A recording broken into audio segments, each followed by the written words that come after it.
Hello Year 4 students. We are going to go through the book. This is Hong Kong. This is a bit of a kids travel guidebook slash children's book. It was written in around the 1960s, so it's a bit of an older book, but it's got a lot of interesting information about Hong Kong.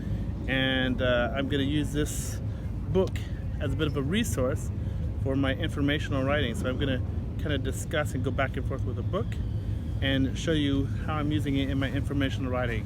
So let's have some fun. Bye-bye.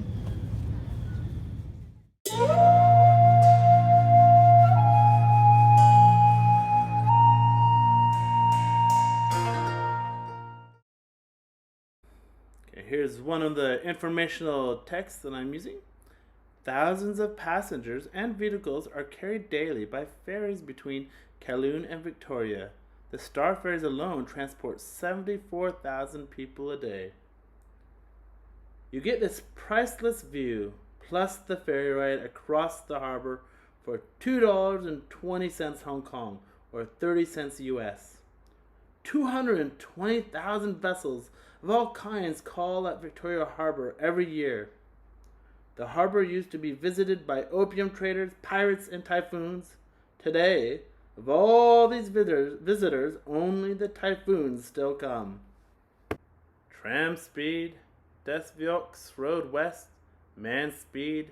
There are 818 rickshaws in Hong Kong. Woman speed. There are 57,000 new babies born in Hong Kong each year. Don't speed, a red label under his number means an English-speaking policeman. Thousands of Hong Kong inhabitants live on boats. The water people.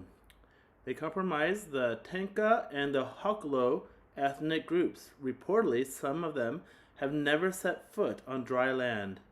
The Hong Kong fishing fleet is the largest in Asia, 4,630 vessels, most of them ocean-going. There are small and large junks, often diesel-powered, and sampans for carrying passengers and small loads, or just used as homes, complete with chicken yard. Many sea dwellers are brought ashore to be dried. Many land dwellers go afloat to be fed. A floating restaurant below Castle Peak. Okay, students, now after reading those few pages about transport in Hong Kong, I'm going to put it into my own words when I write it down. Now, why do I put it in my own words? If I don't put it in my own words, and when I just copy down what I just read, that's called plagiarism. Plagiarism is kind of like stealing someone else's work and then claiming it's yours. For example, a long time ago, I presented to a bunch of students. I made this beautiful presentation, and then another person took that presentation and presented to another group and said it was theirs. Did they do any of the work? No, they didn't.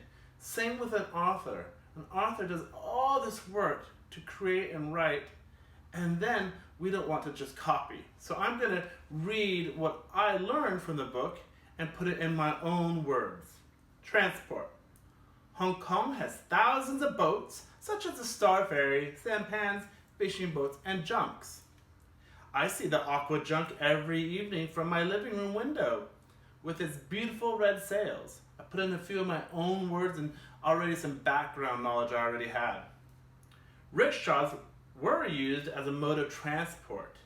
Now you'll mostly see people walking, using the tram or MTR.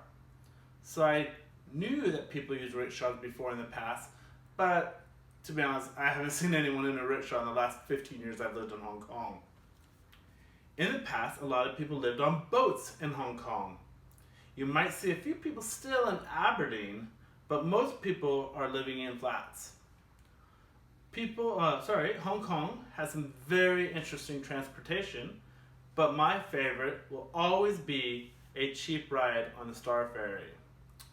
So you can see I also put in some of my own feelings, like my own background knowledge, but I took what I read and used some of that information. So when you're reading an informational text, you'll want to rewrite it in box and bullets with your own words. Thank you. I hope this helped, and let your teachers know And we're going to have a few more lessons just like this. Smell you later.